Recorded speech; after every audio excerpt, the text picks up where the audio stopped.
are extraordinarily rich compared to the rest of the population. I think in a free market where you have industrial technology, there will be people capable of providing so much value to the rest of society that they end up being perhaps magnitudes even more wealthy than the rest. But as as we evolve, as we become more prosperous, more capable of providing goods and services that people want to consume, and more capable of being in charge of our own lives in a way that doesn't let those concentrations of power come to exist in the first place, I think they will really largely come to a sort of more natural distribution. Whereas right now we have an unnatural distribution of wealth concentration. Whereas naturally in a market with specialization of labor, you're going to have peaks of concentrations of wealth, but you're not going to have massive vertical spikes. And all of those really exist because of government. As we get past the government statist paradigm and everybody is empowered and everybody's personal wealth is brought up, I think overall you're going to see that come to a much more natural. Well, by the way,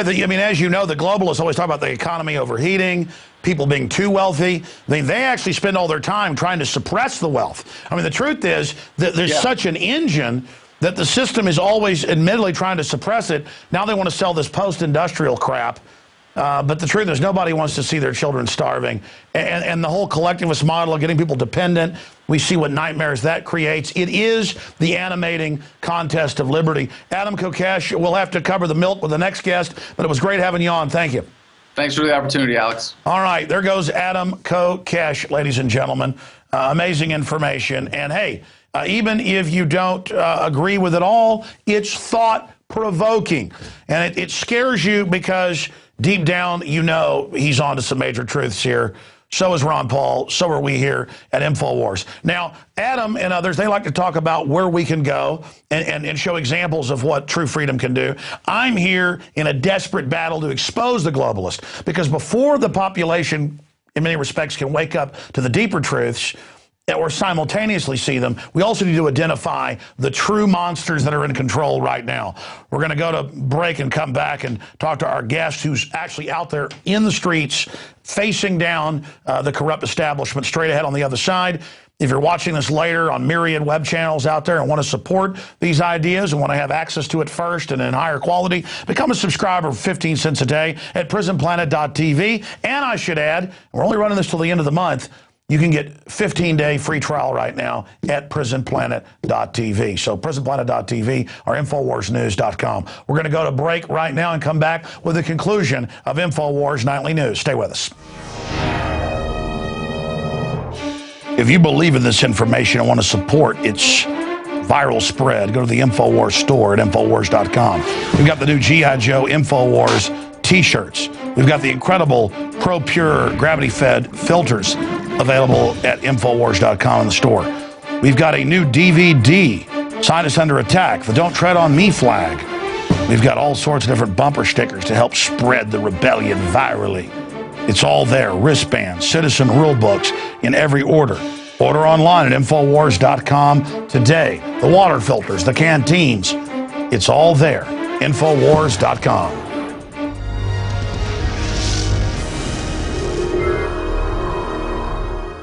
And now, my friends, we're going to discuss the real threat to America. No, it's not the tens of trillions foreign banks have stolen, or the fact that world government's openly being announced in a world currency system, or Israel saying they're getting ready to strike Iran, and reportedly they have special forces already attacking facilities inside the country.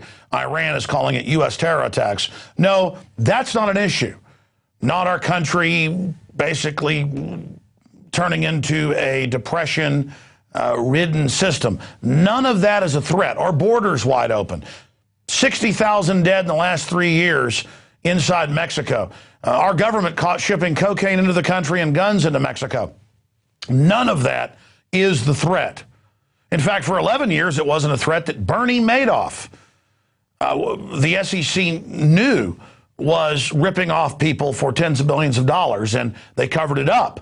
No, none of that is a threat. The threat is Amish producing cheese and raw milk, selling it to their neighbors or bartering it.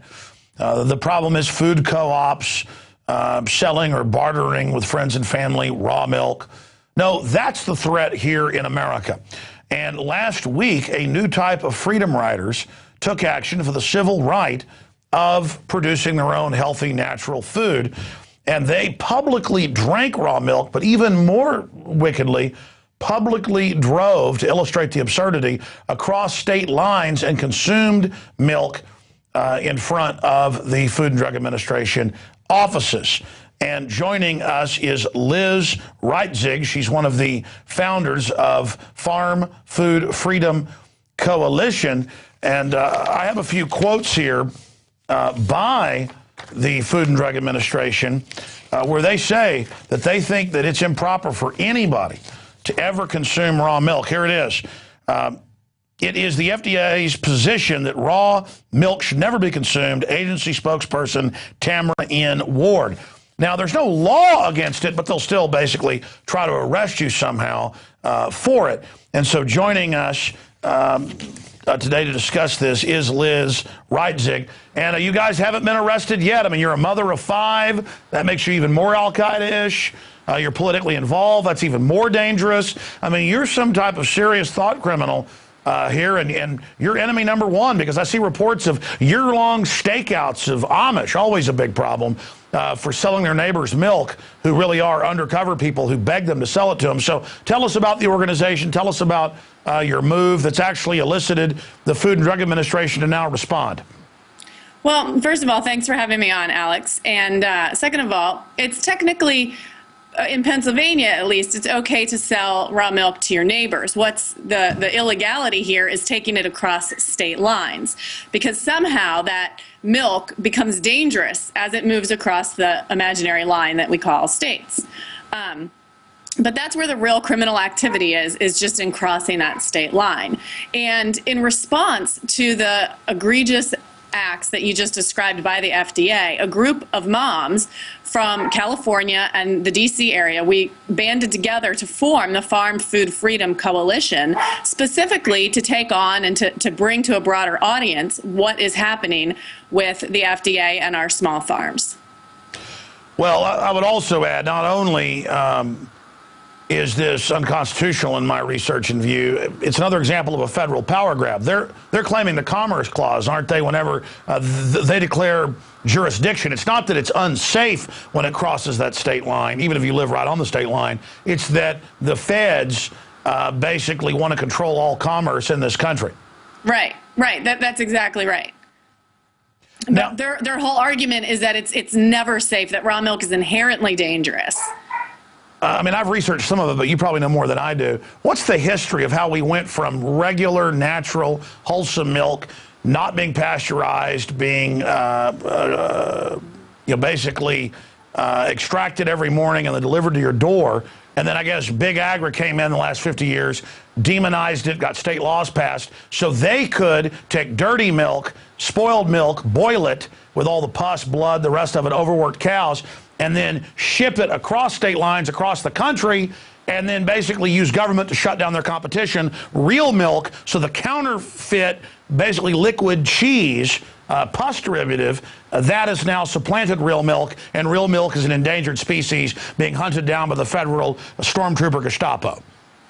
Well, actually, just the abbreviated history of real milk is that at the turn of the century, between the 1800s and 1900s, what was happening is investors were investing in dairy cows, but where the dairy cows lived was in confinement operations within the cities, so that the transportation was much shorter to get to the populations in the cities. And this is very abbreviated. It's well worth the research if you're interested, or if anyone's interested. But those cows, they were hand milked. There was no closed milking systems. There was no refrigeration. Sometimes the workers were very sick, and they were fed. More importantly, the cows were fed the waste from the distilleries, which is not cow food. So you can imagine that milk was not ideal. Some of it was diseased. And when the advent of pasteurization happened, this was something that did help significantly for a time. But now we've got the knowledge of how to take care of our animals very well. We feed cows grass, which is what they're meant to eat. And we've That's your opinion. That's a conspiracy theory. Okay. Fair enough. Some people prefer milk from grain-fed cows. So No. Or like in Europe, the offal feeding cows rotten meat is good. No, I mean, I'm being sarcastic. You know, sometimes you're in the store and it says grass-fed beef or whatever. It's kind of like an oxymoron that you would have to tell somebody that. But, you know, nowadays if you criticize government or industry in any way, they just say conspiracy theory. So it was a lame attempt at humor. And, of course, I was oversimplifying, and I think in a way you may be a little bit too, because from my research, there was certainly some of the big dairies that did have problems, and then they wanted to use pasteurization to cover up the problems. Right. But then there were some dairies that, you know, did have good practices as well. But I think the angle you're hitting on, which I've certainly read about, is that it was already big corrupt operations that were used to give old-fashioned milk a bad name. Right, but there was also, at the same time, there was also plenty of proponents of certified clean raw milk, and the pasteurization won out at the time because it was more efficient. But now we're seeing this wave of people, I call it a food renaissance, because it's people who want to get back to eating really good food, wanting to get back to knowing the sources of their food, and so they're returning to direct farmer-to-consumer transactions, including a large population of people who are returning to raw milk. Now, I want to give you the floor here instead of going back and forth with a lot of questions, because I've seen the video that's been posted online. Pretty powerful protest, got a lot of attention, and from the press reports I've read, made the FDA and its demonization of raw milk look silly. So basically, I mean, as a raw milk expert, as an activist who's certainly researched this more than myself and most viewers, what is the state of this food renaissance right now? And what is the state of the attempt to crack down or correct me if I'm wrong, intimidate people that are producing raw milk and selling it or bartering it? Because from what I've seen in the news, there is an attempt at least to crack down on it like it's medical marijuana or something. Right. Well, actually, much worse than that. But just in terms of where it is right now with the people, there's people all the time who are asking for it, who are searching it out. The Weston A. Price Foundation, they have a campaign for real milk that people can look up and find a producer near them. They do a great job of educating about why people would choose raw milk and where to find it. And it's really hard to fully estimate how many people are drinking raw milk right now, but I can tell you it's just a fraction of the number who want to. There's constantly people who are looking for it. It is kind of hard to find because, to the second point, the FDA and the state ag and health departments are ferociously cracking down on our farmers like they're horrible criminals just for producing and, in some cases, providing across state lines raw milk for human consumption. And with that, what we're seeing is, for example,